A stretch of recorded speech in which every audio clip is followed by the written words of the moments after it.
அப்போ அந்த first half முழுக்க பார்த்தாச்சு. பார்த்துட்டு சூப்பர்னு சொல்லியாச்சு. படு உற்சாகமாக டீம் வந்து போஸ்ட் ப்ரொடக்ஷனில் நடத்திட்டு இருக்காங்க.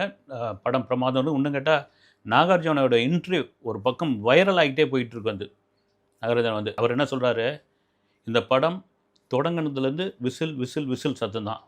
அதை தாண்டி நான் வந்து சென்னையில் இருக்கிற ஒரு ஸ்ட்ரீட்டில் நானும் லோகேஷும் நடந்து போயிட்டே இருந்தோம். அவருக்கு எவ்வளோ ஃபேன் ஃபாலோவர்ஸ்ன்றீங்க வந்து டக்குன்னு வந்து ஒருத்தர் உள்ளே போடுறான், ஒரு செல்ஃபி எடுக்கிறான், இன்னொருத்தர் வந்து ஒரு இது எடுக்கிறான். அப்படி ஒரு பயங்கர ஃபேன். ஏன்னா அடுத்த படம் நாகார்ஜுனா, ஏன்னா அமீர் கான் ஆல்ரெடி சொல்லிட்டாரு, அதான் அடுத்த வருஷம் ஆகஸ்ட் அல்லது செப்டம்பரில் லோகேஷ் வச்சு ஒரு படம் பண்ணுறேன், ஹிந்தியில் நான் தான் நடிக்கிறேன் அப்படின்னு. நாகார்ஜுனா கூட முடிவு பண்ணியிருக்கலாம், தம்பி நீங்கள் வாங்க என்னை வச்சு படம் பண்ணு, இல்லைனா நாகசைத்தியனை வச்சு படம் பண்ணு, இல்லைனா அக்கீலை வச்சு படம் பண்ணு அப்படின்ற அளவுக்கு ஏன்னா அவ்வளோ டிமாண்ட் வந்து. இதெல்லாம் மீறி இந்த பாக்யராஜ் அப்படின்னு சொன்ன விஷயம் வந்து எனக்கு பல ஞாபகங்கள்லாம் வருது.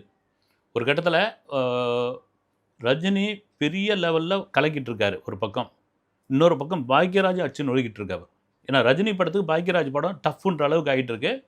அன்புள்ள ரஜினிகாந்த் படம், அந்த அன்புள்ள ரஜினிகாந்த் படத்துக்கு நட்பின் ரீதியாக அந்த படத்தினுடைய கதைக்காக, ஏன்னா அந்த போலியோ சொட்டு மருந்து அவேர்னஸ் அப்போ தான் வந்து இளம்பிள்ளை வாதத்துக்கான ஒரு கதை தான் அது. வந்து அதுக்கு ஒரு 13 நாள் இலவசமாக கால் ஷீட் கொடுக்குறாங்க. அந்த 13 நாள் 21 நாளாக மாறுது. ரஜினியோட இன்வால்மெண்ட் பாருங்கள். அதில் வந்து அந்த படத்தில் ஒரு ஓரங்கா நாடகம் மாதிரி ஒரு நாடகம் ஒன்று வரும். வந்து இந்த தென்னாலிராமன் கதை மாதிரி வரும். அதில் அந்த அந்த நாடகத்துக்கு எந்த ஆர்டிஸ்ட் கரெக்டாக இருந்தால் நல்லாயிருக்கும், யாரை கூப்பிட்டா அப்படின்போது பாக்யராஜ் செம்ம பீக்கில் இருக்கார். இந்த ஒரு ஒரு ஒரு சில காட்சிகள் பாக்யராஜ் உள்ளே வந்தால் இந்த படத்துக்கு நிறைய மைலேஜ் கிடைக்கும்னு ரஜினி அப்போ முடிவு பண்ணுது. அப்போ எல்லாம் அந்த ப்ரொடியூசர்லாம், சார் பாக்யராஜ் வருவாரா, அந்த ப்ரொடியூசர் யாருன்னு கூட சொல்கிறேன் நான். வந்து ஆர்யா நடித்த நான் கடவுள் படத்தில் வந்து ஆர்யாவுக்கு அப்பாவாக நடித்தார் பாருங்க, அழகன் தமிழ்மணி, அவரும் ஒரு ப்ரொடியூசர் அந்த அன்புள்ள ரஜினிகாந்த் படத்தில்.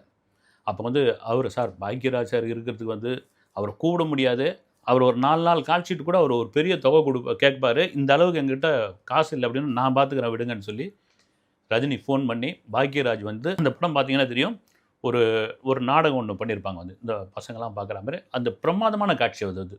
என்னென்னா அன்றைக்கி லைம் லைட்டில் இருக்கிற ஒரு ஒரு ஒரு ஒரு ஹீரோ, ஒரு நடிகர் அந்த படத்துக்குள்ளே இருந்தால் அந்த படத்துக்கு இன்னும் மைலேஜ் கூடும் அப்படின்னு தான் வந்து